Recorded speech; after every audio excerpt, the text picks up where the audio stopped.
जिस सीबीआई की टीम को जांच की जिम्मेदारी, फर्जी कॉलेजों की जांच की जिम्मेदारी थी, उसमें ही भ्रष्टाचारियों का मेला लगा हुआ था।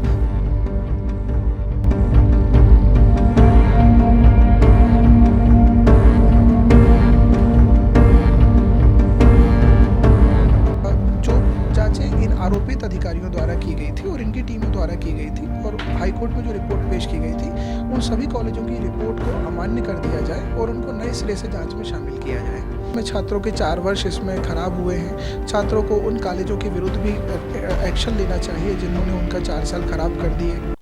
मध्य प्रदेश के बहुचर्चित नर्सिंग कॉलेज फर्जीवाड़े में परत दर परत खुलासे हो रहे हैं और नया खुलासा तो ये हो गया कि जिस सीबीआई की टीम को जांच की जिम्मेदारी, फर्जी कॉलेजों की जांच की जिम्मेदारी थी, उसमें ही भ्रष्टाचारियों का मेला लगा हुआ था।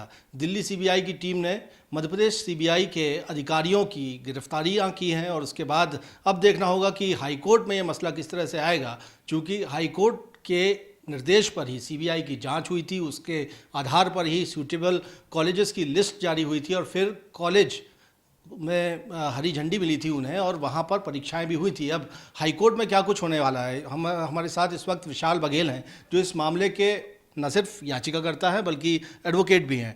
आप विशाल क्या कहेंगे, क्या जांच प्रक्रिया दूषित हो गई है? हाईकोर्ट में आप लोग क्या कहने जा रहे हैं? देखिए, जो 169 नर्सिंग कॉलेजों को सीबीआई ने क्लीन चिट दी थी और सुटेबल बताया था, उनके अलावा भी जिनको अनसुटेबल और डिफिशिएंट बताया था, ये सारी रिपोर्टें ही इस घटनाक्रम के बाद विवादित हो गई हैं। उसका मूल कारण ये है कि जब भी किसी एजेंसी पर आरोप लगते हैं और किसी एक पर्टिकुलर जांच के दौरान लगते हैं तो उसके सब्सिक्वेंट जो भी जांचें हुई हैं वो अपने आप दूषित हो ही जाती हैं। तो अभी तो हम माननीय उच्च न्यायालय से ये आग्रह कर रहे हैं अगली सुनवाई में कि जो जाँचें इन आरोपित अधिकारियों द्वारा की गई थी और इनकी टीमों द्वारा की गई थी और हाईकोर्ट में जो रिपोर्ट पेश की गई थी उन सभी कॉलेजों की रिपोर्ट को अमान्य कर दिया जाए और उनको नए सिरे से जांच में शामिल किया जाए।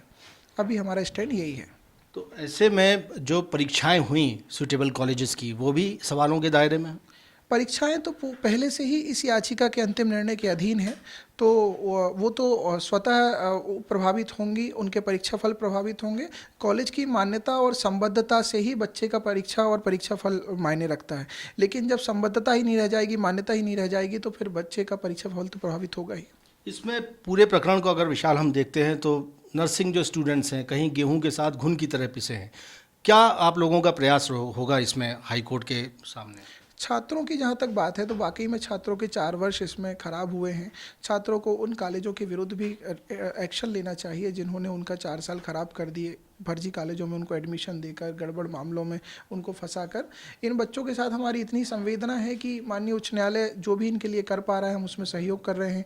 जैसे कि इन सभी बच्चों के परीक्षाओं के अभी निर्णय माननीय उच्च न्यायालय ने लिया है। उसके अलावा भी आगे भी माननीय उच्च न्यायालय द्वारा जो इन बच्चों के संबंध में निर्देश दिए जा सकेंगे और हमारी ओर से जो भी संभव प्रयास हो सकेगा हम वो करेंगे। आप लोग जो आपने कहा कि एक अंतरिम आवेदन आप लोग फाइल करने जा रहे हैं, इसमें क्या कुछ कहेंगे? कब तक हियरिंग इसमें संभावित है और क्या मांग रहेगी आपकी सीबीआई के इन ऑफिशियल्स के मद्देनजर? अभी तो माननीय उच्च न्यायालय की वेबसाइट के अनुसार कल ही इस मामले की सुनवाई होना संभावित है, लेकिन अगर कल नहीं हो सकी तो इसी हफ्ते होगी। इसमें हम एक आवेदन प्रस्तुत करके ये कह रहे हैं कि जो ये एफआईआर हुई है इसमें जितने एक्यूज्ड हैं उनके द्वारा जो जांच रिपोर्ट पेश की गई थी प्रथम दृष्टया उनको अमान्य घोषित किया जाए और उन पर रिलाय करते हुए हाईकोर्ट ने अपने आदेश पारित किए थे। तो उन सभी रिपोर्टों को अभी अमान्य करते हुए उनको नए सिरे से जाँच में शामिल करने का ये आग्रह हम कर रहे हैं। बहुत बहुत शुक्रिया। हमने बात की विशाल बघेल से जो कि नर्सिंग कॉलेज फर्जीवाड़े के मामले में याचिकाकर्ता हैं, एडवोकेट हैं। उनका कहना है कि कल इस मामले पर सुनवाई तय है और हाईकोर्ट के संज्ञान में ये पूरा प्रकरण लाया जाएगा। उनका कहना है कि चूंकि सीबीआई के अधिकारी भ्रष्टाचार करते हुए कॉलेजेस को क्लीन चिट दे रहे थे, लिहाजा जांच प्रक्रिया दूषित हो चुकी है। तो ये तमाम बिंदु कार्रवाई के मद्देनज़र और उनकी जांच रिपोर्ट को अमान्य करने के लिए मांग करते हुए एक याचिका, एक आवेदन हाईकोर्ट में फाइल किया जाएगा और देखना होगा कि हाईकोर्ट इस पूरे मसले को कितनी गंभीरता से लेते हुए क्या कुछ दिशा निर्देश जारी करता है। कैमरामैन सतीश सराठे के साथ विजेंद्र पांडे, IBC 24, जबलपुर।